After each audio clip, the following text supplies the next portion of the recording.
தரம் 7 மாணவர்களே வணக்கம். நாங்கள் வந்து இன்றைக்கு தரம் 7 தமிழில் இருக்கக்கூடிய 7வது தரமான தமிழ் தட்டச்சின் தந்தை என்ற பாடம் தான் பார்க்க போகிறோம். அப்போ இது வந்து பார்த்தீங்கன்னு சொல்லிச்சோன்னா தமிழ் தட்டச்சின் தந்தை என்ற தலைப்பில் சரஸ்வதி களஞ்சியம் என்ற இதழில் இந்த ஒரு கட்டுரை எடுக்கப்பட்டிருக்கு. அது வந்து மாணிக்க வாசகரால் 1959 இந்த கட்டுரை வந்து எழுதப்பட்டிருக்கு.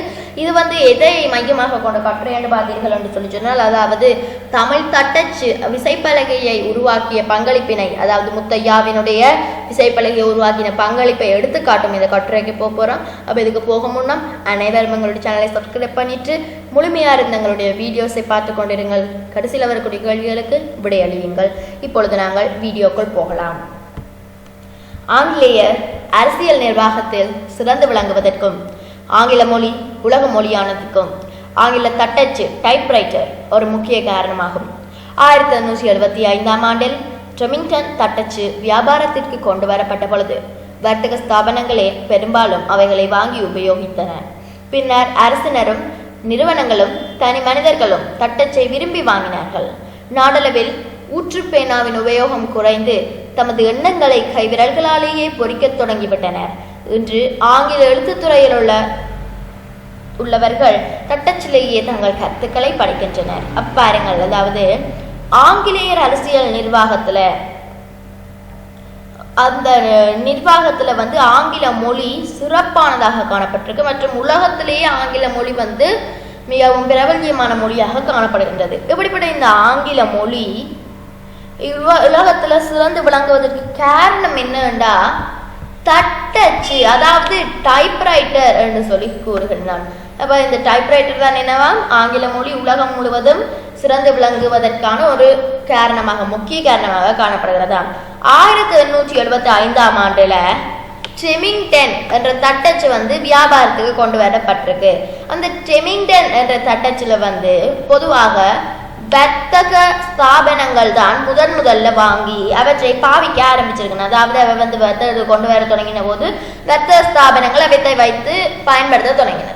அதுக்கு பிறகு அரசாக்கள், அரசினரும் நிறுவனங்களும் தனி மனிதர்களும் கூட தட்டச்சுகளை வாங்க ஆரம்பித்து விட்டார்கள். அப்ப இந்த தட்டச்சுகளை டைப்ரைட்டர் என்ன செய்யணுமா முதல் வர்த்தக ஸ்தாபனங்கள் தான் வாங்கியிருக்கு. அதுக்கு பிறகு அரசினர், நிறுவனங்கள், தனி மனிதர்கள் எல்லாருமே இந்த தட்டச்சின் மீது மிகவும் ஒரு ஆர்வம் கொள்கிறார்கள். அதாவது ஊற்றுப்பேனா மைய ஊத்தி பயன்படுத்தக்கூடிய அந்த பேனாவில் வந்து அந்த பேனாவினுடைய எண்ணிக்கைகள் குறைந்து போய் கை விரல்களால டக்கு அடிச்சு சரியா டைப் பண்ணி முடிக்கிற மாதிரி இப்ப அந்த தட்டச்சு வந்து மக்களிடத்துல பிரபல்யமாகி இருக்கிறது.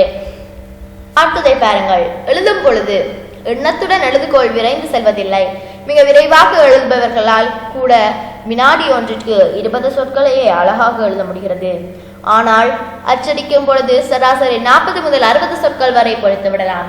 சிந்தனையின் வேகத்துடன் விரைந்து சென்று எண்ணத்தில் உதிப்பதை எழுத்தில் பொறிக்கும் திறமை தட்டச்சு ஒன்றினாலேயே முடியும். ஆகவே எண்ணத்துக்கும் எழுத்துக்கும் இடைவெளி தோன்றுவதில்லை. இதனால் தட்டச்சு ஆங்கில எழுத்தாளர்களுக்கு ஒரு இன்றியமையாத சாதனமாகிவிடுது. அப்ப முன்னுக்கு பாருங்கள், இதெல்லாம் குறிப்பிடப்பட்டிருந்துச்சு. இப்ப ஆங்கில எழுத்துத்துறையில் உள்ளவர்கள் கூட தட்டச்சிலேயே தான் நாங்கள் கருத்துக்கள் எல்லாத்தையுமே பதிவு செய்து கொண்டு இருக்கிறார்களாம். அப்ப எழுதும் போது நாங்க என்னத்தை எல்லாம் யோசிக்கிறோமோ யோசிக்கிற போது நாங்கள் யோசிக்க எங்களுடைய கை என்ன செய்யாது, எழுதாது. எழுதுகோள் விரைவாக எழுதி கொண்டு போகாதவன் மிக விரைவாக எழுதுபவர்களால் சரியா அழகாக மிக விரைவாக எழுதுகிறவர்களால் ஒரு வினாடிக்கு ஒரு செகண்டுக்கு 20 சொற்களை தான் அழகாக எழுத முடியுமா. ஆனால் இந்த தட்டச்சில் அடிக்கும் பொழுது சராசரியாக 40 60 சொற்கள் வரை நாங்கள் என்ன செஞ்சிடலாமா பொறித்து விடலாம். அப்ப சிந்தனையோட வேகத்துடன் விரைந்து செல்வதற்கு வந்து உதவி புரிகிறது இந்த தட்டச்சு. அப்ப இந்த தட்டச்சுல வந்து நாங்க வந்து விரைவாக உங்களுடைய எண்ணங்களுக்கு ஏற்ப இவர்களை வந்து எழுத்துக்களை பொறிக்கலாம். ஆகவே எண்ணத்துக்கும் எழுத்துக்கும் இடைவெளி தோன்றாது. இதில் டைப் பண்ணி கொண்டு போகும்போது எழுத்துக்கும் இடையில இடைவெளி தோன்றுவதில்லை என்று சொல்லினார். இதனால் தான் தட்டச்சு ஆங்கில எழுத்தாளர்களுக்கு ஒரு இன்றியமையாத சாதனமாக காணப்படுகின்றது. ஆங்கில நாட்டில் ஒரு பொறி கண்டுபிடிக்கப்பட்டால் நெடுங்காலத்துக்கு பின்பே அது தமிழ்நாட்டிற்கு பயன்படும். தமிழ் தட்டச்சை பொறுத்தவரையில் 40 ஆண்டுகளுக்குள் அது தமிழில் அமைக்கப்பட்டதை ஒரு சிறந்த சாதனையாக கருத வேண்டும். ஆங்கிலத்தில் 26 எழுத்துக்களே உள்ளன. தமிழில் உயிரெழுத்துக்கள் 12, மெய்யெழுத்துக்கள் 18, உயிர்மெய் எழுத்துக்கள் 216, ஆயுத எழுத்து 1 ஆக மொத்தம் 247 எழுத்துக்கள் இருக்கு. இவைகளை விட சில முக்கிய வடமொழி எழுத்துக்களும் எண்களும் குறியீடுகளும் இருக்கின்றன. ஆகவே ஆங்கிலத்திலும் பார்க்க ஏறக்குறைய 10 மடங்கு அதிகமான எழுத்துக்களை உடைய தமிழ் மொழியை ஓர் இயந்திரத்தில் அமைப்பது சுலபமான விடயம் அல்ல. ஆங்கில மோகம் வானலாவிய நின்ற அந்நாளில் இதை செய்ய நினைத்தவர் சிலர், நினைத்தாலும் செய்து முடிக்கும் திறமையுடையோர் இலர். பெருந்தொகையில் செய்விக்க பண முதலீடு செய்யும் துணிவு வேண்டும். பண முதலீடு செய்தாலும் விற்பனையாகுமா? இப்பிரச்சனைகளை எல்லாம் கருத்தில் கொண்டு துணிச்சலுடன் செயலில் இறங்கினார் ஒரு தமிழர். பாருங்கள், ஆங்கில நாட்டுல ஏதோ ஒரு பொறி கண்டுபிடிக்கப்பட்டால் அந்த பொறி வந்து என்ன செய்யும் என்றால் ஆங்கில நாட்டுல இருந்து நெடுங்காலத்துக்கு பிறகுதான் தமிழ்நாட்டுல வந்து அது பயன்படுமா. இந்த தட்டச்ச பொறுத்த வகையில பார்த்தீர்கள் சொல்லி சொன்னால் இது வந்து 40 ஆண்டுகளுக்குள், அதாவது கண்டுபிடிக்கப்பட்ட 40 ஆண்டுகளுக்குள் தமிழில் அமைக்கப்பட்டிருக்கின்றது. அப்ப இது ஒரு சிறந்த சாதனை. அது சரிதானே? பாருங்கள், ஆங்கில பிரதேசத்தில் இருக்கிறது வந்து தமிழ்நாட்டுக்கு வேற நிறைய காலங்களுக்கு பிறகு தமிழ்நாட்டில் அதை பயன்படுத்தக்கூடிய மாதிரி இருக்கும். ஆனால் இந்த தமிழ் தட்டச்சு ஆங்கில நாடுகள்ல கண்டுபிடிக்கப்பட்டு 40 ஆண்டுகளுக்குள்ளேயே இந்த தமிழ்நாடுகள்ல பயன்படுத்தக்கூடிய மாதிரி தமிழ்ல இந்த தட்டச்சு வந்து அமைக்கப்பட்டிருக்கின்றது. அவ இந்த சாதனை வந்து இது வந்து ஏன் இவ்வளவு பெரிய சாதனை என்று பார்த்தீர்கள் சொல்லி சொன்னால், ஆங்கில தட்டச்சு இருக்கிற காலத்துல அந்த தட்டச்சை பாருங்க, அந்த தட்டச்சை வந்து உருவாக்குறது ரொம்ப சுலபம். ஏனென்றால் ஆங்கிலத்துல இப்ப உங்களுக்கு தெரியும், உதாரணமா நிறுத்தற்குறி மற்றது கம போன்ற அந்த அடையாளங்களை நாங்க வந்து பயன்படுத்துறோம் டைப்பிங்ல போது. அப்ப அந்த குறியீடுகளையும் போட்டு தேவையான எண்களையும் போட்டு வெறும் 26 எழுத்துக்களை மட்டும் போட்டு ஒரு தட்டச்சை எங்களால் ஆங்கில மொழிக்காக உருவாக்கிவிட முடியும். ஆனால் தமிழ் எழுத்துக்களை பாருங்கள், உயிரெழுத்துக்கள் 12 இருக்கின்றது, மெய்யெழுத்துக்கள் 18, உயிர்மெய் எழுத்துக்கள் 216, ஆயுத எழுத்து 1, மொத்தம் 247 எழுத்துக்களுடன் அதே போலவே எண்களையும் போட்டு குறியீடுகளையும் போட்டு ஒரு தமிழ் தட்டச்சு உருவாக்குவது எவ்வளவு கடினம். அப்ப இப்படி இருக்கிற வேலைகள்ல இது வந்து ஒரு சுலபமான விடயம் கிடையாது. அப்ப இந்த வேலையில வந்து பாத்தீங்கன்னு சொல்லி சொன்னால் ஆங்கில மோகம் வானலாவின் என்ற இந்த நாள்களில் சரியா அவர்கள் இது ஒரு கவர்ச்சிகரமான வாக்கியங்களாக இவர் எழுதியிருக்கிறார். ஆங்கில மோகம் வானலாவின் என்ற நாளில் இதை செய்ய நினைத்தவர் சிலர், நினைத்தாலும் செய்து முடிக்கும் திறமையுடையோர் இல்லை. சரியா, சிலர் இல்லை. அதாவது இந்த ஆங்கில தட்டச்சு பிடிப்ப பிரபல்யம் இருக்கே, இதே மாதிரி தமிழ் தட்டச்சு ஒன்றை ஏன் உருவாக்க முடியாது என்று சொல்லி பல பேர் யோசிச்சிருக்கிறார்கள். ஆனால் அதை உருவாக்கி முடிக்கக்கூடிய திறமை உடையோர் அங்க இல்ல. சரி, அங்க யாருமே இல்ல. பெருந்தொகையில் செய்விக்க பண முதலீடு செய்யும் துணிவு வேண்டும். பண முதலீடு செய்தாலும் விற்பனையாகுமா? இப்பிரச்சனைகளை எல்லாம் கருத்தில் கொண்டு துணிச்சலுடன் சேரிறங்கினார் ஒரு தமிழர். அப்ப பாருங்கள், சில பேர் என்ன செய்யணும், நாங்களும் தமிழர் தட்டச்சை உருவாக்கலாம் தானே யோசிப்பினோம். ஆனால் அவர்கள் வந்து கடைசியில என்ன செய்வார்கள், இது செஞ்சு முடிக்கக்கூடிய திறமையங்கள்ட்ட இல்லை என்று விட்டுட்டு போயிடுவார்கள். பெருந்தொகையில செய்ய வேண்டிய அந்த பண முதலீடு நாங்க போட்டாலும் சரியா, பண முதலீடு போடுறோம். அப்ப இது விற்பனையா வட்டிக்கு தங்களுக்கு முழு நட்டம். கஷ்டப்பட்டு கண்டுபிடிச்சாத பண முதலீடு போட்டு விற்பனைக்காக ஏற்றி விட்டாலும் அது விற்பனை ஆகாமல் விட்டால் இவர்களுக்கு முழு நட்டம். அதனால்தான் இந்த பிரச்சனைகளால நிறைய பேர் அங்க வரையல, அந்த பக்கம் வந்து நிறைய பேர் பார்க்கலாம். ஆனால் எல்லாத்தையும் தாண்டி துணிச்சலுடன் செயலில் இறங்குறவர் ஒரு தமிழர். சரியா, அவர் பெயர் முத்தையா. என்ன பெயர்? முத்தையா. முத்தையா அவர்கள் யாழ்ப்பாணத்தில் உள்ள சுண்டிக்குழியில் 24/2/1886 பிறந்தார். இவர் தந்தையார் ராமலிங்கம் பண்பாடு மிக்கவர், கல்வியாளர், பக்திமான், ஸ்ரீலஸ்ரீ ஆறுமுகநாதரின் சீடர்களில் ஒருவராக இருந்தார். ராமலிங்கம் அவர்களுக்கு 5 ஆண்களும் 4 பெண்களும் பிறந்தார்கள். இறுதியான் பிள்ளைதான் முத்தையா அவர்கள். இவர் 7 வயதாயிருக்கும் பொழுதே இவர் தந்தையார் இறந்து விட்டார். பின்னர் தாயாரின் பராமரிப்பிலேயே வளர்ந்து கலாசாலையில் பயின்று வந்தார். சில வருடங்களில் தாயார் நோய்வாய்ப்பட்டார்கள். தான் இறக்கும் முன் இவர் வெளித்தேசம் சென்று விட வேண்டும் என்று தாயாரின் கோரிக்கையாக இருந்தது. அதற்கிணங்க தாயார் மரணப்படுக்கையில் இருக்கும் பொழுது மலாயா நாட்டிற்கு புறப்பட்ட 1797 கப்பல் ஏறினார். தாயாரின் விருப்பம் பின் நாட்களில் தனது உறவினர்கள் பலரை உயர்நிலைக்கு கொண்டு வர காரணமாயிருந்தது. சிங்கப்பூரை அடைந்ததும் தொடர்ந்து போர்னியாவுக்கு போக எண்ணிய பொழுது டானியல் போதகர் என்பவர் தான் அங்கேயே வேலை வாங்கி தருவதாக சொல்லி ரயில்வே ராகாவில் வேலை கவர்த்தினர். சில நாட்களில் ஐஸ்பெரி அண்ட் ஸ்காட்லாந்து என்ற பிரபல வர்த்தக ஸ்தாபனத்தில் வேலையேற்றார். 2 ஆண்டுகளுக்கு பின் அதன் பிரதம குமாஸ்தாவாக அங்கே பதவி உயர்த்தப்பட்டு 1930ஆம் ஆண்டு வரை பணிபுரிந்தார். இக்காலகட்டத்தில் அவர் உயர்தர கணக்கு பதிவு, பொருளாதாரம், தட்டச்சடித்தல், சுருக்கெழுத்து ஆகியவைகளை கற்றார். 1913 நடைபெற்ற ஸ்லோன் டுப்ளோயன் சுருக்கெழுத்து போட்டியில் சர்வதேச வெள்ளிப்பதக்கம் இவருக்கு கிட்டியது. அத்துடன் ஆங்கில, தமிழ் இலக்கியங்கள், கைத்தொழில் நூல்கள், சமய நூல்களையும் கற்றார். இவ்வளவு திறமை வாய்ந்தவர் அரசாங்க உத்தியோகத்தை நாடியதே இல்லை. சுயமுயற்சியில் அதிக நம்பிக்கையுடையவர், அஞ்சா நெஞ்சம் படைத்தவர், தனக்கு சரியென்று பட்டதை துணிவுடன் எடுத்து சொல்வார். அப்ப பாருங்கள், இவரை பற்றி நாங்கள் இப்பொழுது பார்க்கலாம். இதனுடைய அந்த கதையை பாருங்கள். அப்ப இவர் பேர் முத்தையா, சுண்டிக்குளையில யாழ்ப்பாணத்துல பிறந்திருக்கிறார். அதாவது 2ஆம் மாசம் 24ஆம் திகதி 1886ஆம் ஆண்டில் இவர் பிறந்திருக்கிறார். இவருடைய தந்தையார் பெயர் ராமலிங்கம். சரியா? அதாவது இந்த தந்தையார் சரியான ஒரு பக்திமான், பண்பாடு மிக்கவர், கல்வியாளர், ஸ்ரீ ஆறுமுக நாவலரின் சீடர். சரியா? அப்ப இந்த ராமலிங்கத்துக்கு 5 ஆண் பிள்ளைகளும் 4 பெண் பிள்ளைகளும், மொத்தம் 9 பிள்ளைகள். இதுல பாத்தீங்கன்னு சொல்லி சொன்னால் கடைசி பிள்ளை, அதாவது கடைசி ஆண் பிள்ளை தான் முத்தையா. அப்ப முத்தையாக்கு 7 வயதா இருக்கும் பொழுதே அவர்களுடைய அந்த தந்தையார் ராமலிங்கம் இறந்து போய்விடுகிறார். பின்னர் தாயாரின் பராமரிப்பிலேயே தான் வளர்ந்து கலாசாலையில பயின்று வந்தார். இப்ப சில வருடங்கள்ல பாத்தீங்கன்னு சொல்லி சொன்னால் தந்தையார போல இங்க தாயாரும் என்ன செய்கிறார், நோய்வாய்ப்பட்டு விடுகிறார். தான் இறப்பதற்கு முன்னே இவர் வெளிதேசம் சென்று, முத்தையா வெளிதேசம் சென்று விட வேண்டும் என்று சொல்லி தாயார் கோரிக்கையா இருக்கிறது, தாயாரினுடைய கோரிக்கையா இருக்கிறது.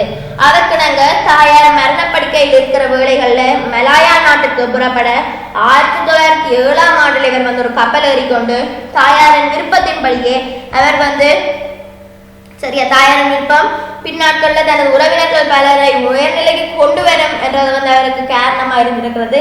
சிங்கப்பூரை அடைந்ததுமே அவர் தொடர்ந்து போர்னியாவுக்கு போக எண்ணிய போல, அப்ப சிங்கப்பூருக்கு போயிட்டு கப்பல் ஏறி அங்க போய் அவர் போர்னியாவுக்கு வேலை தேடி போகும்னு சொல்லி அவர் அங்க போகும்போது டானியல் போதகர், சரியா டானியல் என்பவர் ஒரு போதகர், அவர் அங்கேயே அவருக்கு வேலை வாங்கி கொடுத்தார். அதாவது ரயில்வேல ஆகாவில ஒரு வேலைக்கு அவர் விட்டார். சில நாட்களின் பின் அந்த வேலையை இவர் விட்டுவிட்டு ஐஸ்பெரி அண்ட் ஸ்காட்லாந்து, சரி ஐஸ்பெரி அண்ட் ஸ்காட்லாந்து என்ற பிரபல வர்த்தக ஸ்தாபனத்துல போய் இவர் வேலையேற்கிறார்.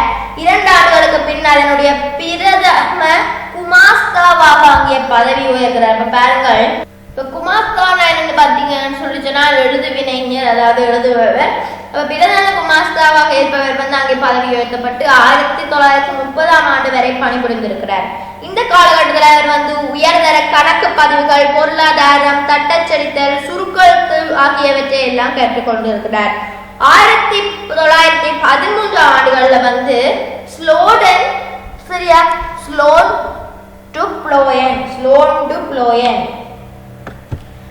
டு ப்ளோயன் என்ற அந்த சுருக்கெழுத்து போட்டி ஒன்றுல இவர் சர்வதேச வெள்ளி பதக்கம், அதாவது உலகம் முழுவதிலும் இருந்து வெள்ளி பதக்கம் இவருக்கு கிடைத்திருக்கின்றது.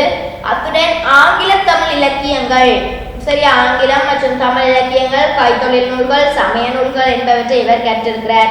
இவ்வளவு திறமை வாய்ந்தவர் அரசாங்க உத்தியோகத்தை என்றுமே நாடியதில்லையா. இவர் சுய முயற்சியில அதிக நம்பிக்கையுடையவராக காணப்பட்டிருக்கிறார். அஞ்சா நெஞ்சம் படைத்தவர். அதே நேரம் தனக்கு என்னென்னலாம் சரியென்று வருதோ அதை மற்றவர்கள் என்ன சொல்வார்கள் என்று யோசிக்காமல் துணிந்து மற்றவர்களுக்கு அதை எடுத்து சொல்லுவார். சரியா? இவர் கடமையாற்றிய ஸ்தாபனத்திலிருந்து ஒழுங்கும் நிர்வாக திறமையும் இவரை கவர்ந்தன. அவர்களைப் போலவே தமிழனும் ஏன் இருக்க முடியாது என சிந்தித்தார். தமிழில் ஒரு தட்டச்சு இல்லா குறையை முனைந்தார். ஆகவே அன்றிலிருந்து முயற்சியில் ஈடுபட்டார். தனிமையாக ஒரு அறையிலிருந்து 247 எழுத்தின் வடிவத்தையும் ஒரு புறமும் தட்டச்சின் 46 விசைகளை மறுபக்கத்திலும் வைத்தார். எழுத்துக்களை எவ்வாறு விசைகளில் அமைப்பது என சிந்தித்தார். கிடைத்த நேரத்தை எல்லாம் இவ்வாராய்ச்சிக்கே செலவிட்டார். தனது ஆங்கில பொறியியல் நண்பர்களிடம் ஆலோசனைகளை கேட்டார். இலங்கையிலும் இந்தியாவிலும் உள்ள தமிழ் நண்பர்களுடன் தொடர்பு கொண்டு அவர்களுடைய அபிப்பிராயங்களை சேகரித்தார். எத்துணை முயற்சி செய்தும் எழுத்துக்களை 72க்கு மேல் குறைக்க முடியவில்லை. அதுவரையில் கிடைத்த வெற்றியை கொண்டு தட்டச்சை நிறைவேற்றும் பணியை மேற்கொண்டார். முத்தையா தான் கண்டுபிடித்த தட்டச்சை பெரிய தட்டச்சு என அழைத்தார். அது சிறப்பான பல அம்சங்களை உடையது. தமிழில் 247 எழுத்துக்கள் இருப்பதனால் அவைகள் எல்லாவற்றையும் 4 நிலைகளில் உள்ள 46 விசைகளில் அமைக்க முடியாது. இதனால் பல எழுத்துக்களுக்கு பொதுவாக சில குறியீடுகளை தனித்தனியே விசைகளில் அமைப்பது அவைகளை தேவையான எழுத்துக்களுடன் சேர்த்து அடிக்கக்கூடியதாக விசைப்பலகையை அமைக்க வேண்டும்.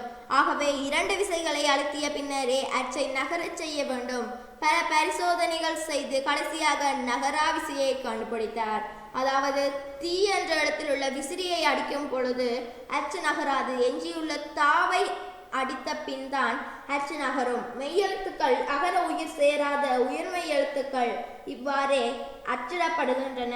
இவர் உண்டாக்கிய நகரா விசையே இன்றும் தட்டச்சு உற்பத்தியாளர் உபயோகிக்கின்றனர். அப்ப பாருங்கள், சரியா? இப்ப நாங்க முன்னுக்கு போய் அதனுடைய அர்த்தங்களை புரிந்து கொள்ளலாம். இவர் தன்னுடைய ஸ்தாபனத்துல மிகவும் திறமையானவராக காணப்பட்டிருக்கின்றார்.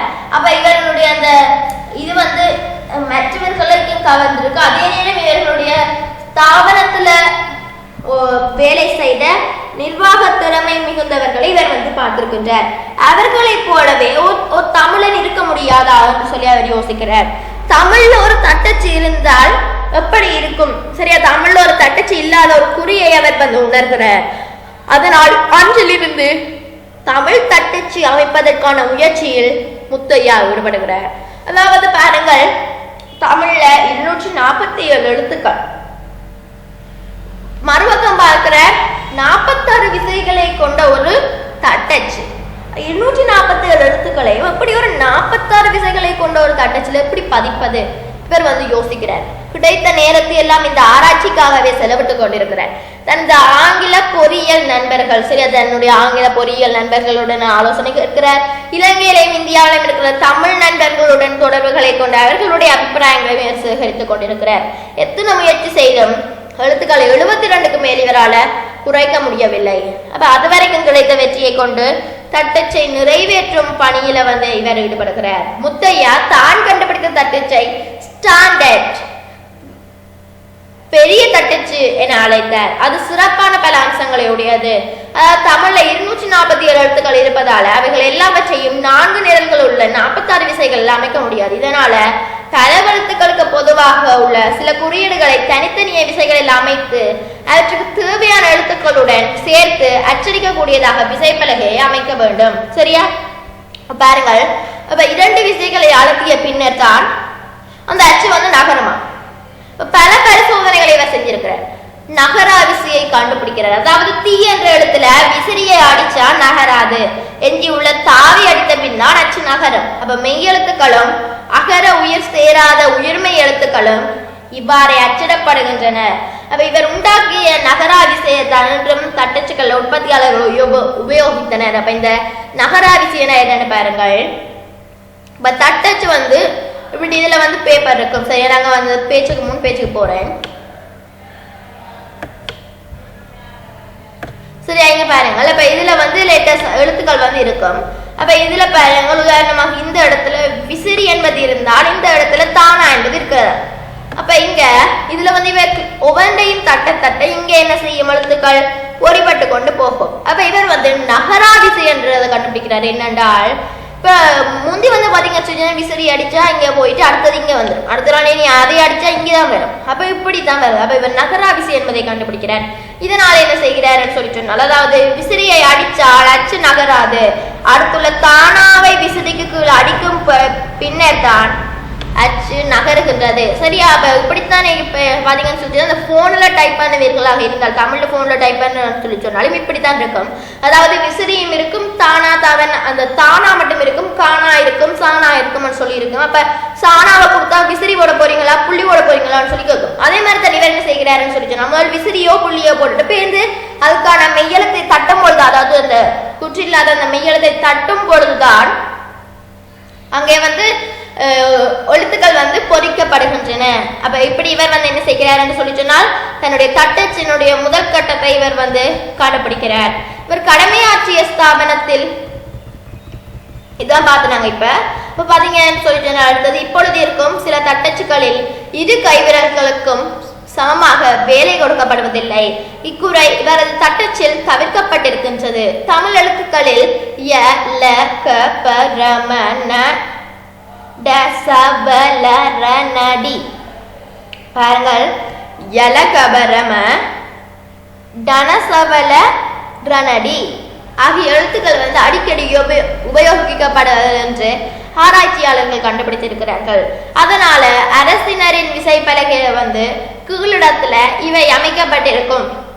முத்தையார்களது விசைப்பலகை அமைப்பு வந்து இதை ஒட்டியே இருக்கிறது என்றால் அவர்கள் எத்துணை ஆராய்ச்சியின் பின் இதை உருவாக்கி இருக்க வேண்டும் என நாம் காண முடிகிறது. அப்ப பாருங்கள், ஆராய்ச்சியாளர்கள் என்ன சொல்கிறார்களா, யலகபரம டனசவலரணடி என்ற இந்த எழுத்துக்கள் தான் அடிக்கடி உபயோகிக்கப்படும் எழுத்துக்கள் என்று சொல்லி ஆராய்ச்சியாளர்கள் கண்டுபிடிச்சிருக்கிறார்களாம். அப்ப அவர்கள் வந்து என்ன செய்கிறார்கள் என்று சொல்லி சொன்னால், இந்த தட்டச்சுக்கள்ல வந்து அவற்றை கீழே பதித்திருக்கிறார்கள். அதே மாதிரியே தான் முத்தையான தட்டச்சும் இருந்திருக்கின்றது. அப்படி என்றால் முத்தையாவினுடைய அந்த விசைப்பலகையை வந்து உருவாக்குறதுக்கு முத்தையா இப்படிப்பட்ட ஆராய்ச்சிகளில் ஈடுபட்டிருப்பார். முதலாவது உலக யுத்தம் முடிந்த பின்னர் தான் கண்டுபிடித்த விசைப்பலகையை ஜெர்மனியில் உள்ள சைடல் அண்ட் நௌமான் சரியா என்ற நிறுவனத்திடம் ஒப்புவித்து அச்சுக்களை உருவாக்கினர். பெருந்தொகையில் இதனை இறக்குமதி செய்து விற்றும் வந்தார். இத்துடன் அவரது முயற்சி முற்று பெறவில்லை. தான் அமைத்த விசைப்பலகையில் சில குறைகள் இருக்க கண்டார்.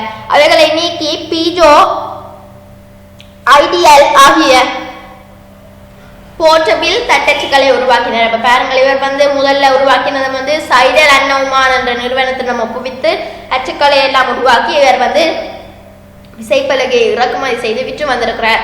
அப்ப இதுக்கு பின்னர் வந்து அவர் வந்து யோசிச்சிருக்கிறார், நிறைய குறைகளை இவருடைய இதுல இவராலேயே காணக்கூடியதாக இருந்ததால் இவர் பீஜோ, ஐடியல், போர்ட்டபிள் என்ற தட்டச்சுகளை எல்லாம் உருவாக்கி இருக்கிறார். இவைகளை பின்பற்றி ஆசி, எரிகா, யுரேனியா, கல்டா முதலிய தட்டச்சுகளும் வெளியாகி இருக்கின்றன. சரியா?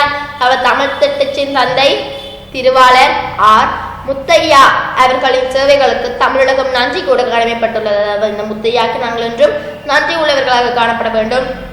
ஏனென்றால் இவர் தான் இன்றைய தினம் என்ன தேவை என்றாலும் தட்டச்சுகளையும் விசைப்பலகையையும் இவர் வந்து அறிமுகப்படுத்திய முதலாவது அறிஞர். அவர் எழுதினது காணாமாணிக்க வாசகர். சரியா? அன்பதங்களை பாருங்கள். ரெயில்வே லாகா என்றால் புகையிரத திணைக்களம், குமாஸ்தா எழுதுவினைஞர், ஸ்தாபனம் நிறுவனம். இப்ப இதில் இருக்கக்கூடிய கேள்விகளை பார்க்கலாம். ஆரம்பத்தில் தட்டச்சு எந்த மொழியில் உருவாக்கப்பட்டது? பாருங்கள், ஆரம்பத்தில் தட்டச்சு என்ற மொழியில் உருவாக்கப்பட்டது ஆங்கில மொழியில்.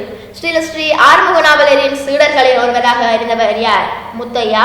வர்த்தக ஸ்தாபனத்தில் பணிபுரிந்த சந்தர்ப்பத்தில் கற்றவைகள் என்ன? பாருங்க, ஸ்ரீ ஆறுமுகநாவலர் சீடராக இருந்தது யார்? அதாவது அந்த முத்தையானுடைய தந்தையின் பெயர் ராமலிங்கம். சரி, அடுத்த வந்து பாருங்கள், முத்தையா வர்த்தக ஸ்தாபனத்தில் பணிபுரிந்த சந்தர்ப்பத்தில் கற்றவைகள் இவை. அதாவது அவர் சுருக்கெழுத்து படிக்க கற்றுக்கொண்டார் மற்றும் தட்டச்சு அடிப்பதற்கு கற்றுக்கொண்டார். சரியா? அதுல வந்து அவங்களுக்கு காட்டப்பட்டிருந்துச்சு. அதே போல கீழே இருக்கக்கூடிய 4 கேள்விகளையும் நீங்க வந்து நான் சொல்ற கேள்விகளுக்கான விடைகளை கமெண்ட் பாக்ஸ்ல போட்டு விடுங்க. 5வது கேள்வி, அரசினரின் விசைப்பலகையின் கீழிடத்தில் வைக்கப்பட்டுள்ள எழுத்துக்கள் எவை? சரியா? முத்தையா அவர்கள் கண்டுபிடித்த தட்டச்சை ஆரம்பத்தில் எவ்வாறு அழைத்தார்கள்? 4, 5. சரியா? 4வது மற்றும் 5வது கேள்விகளுக்கு சரியாக விடையளிக்கும் மாணவர்களுடைய பெயர் அடுத்த வீடியோல சொல்லி பாராட்டப்படும். நன்றி. நாங்கள் அடுத்த வீடியோல சந்திக்கலாம்.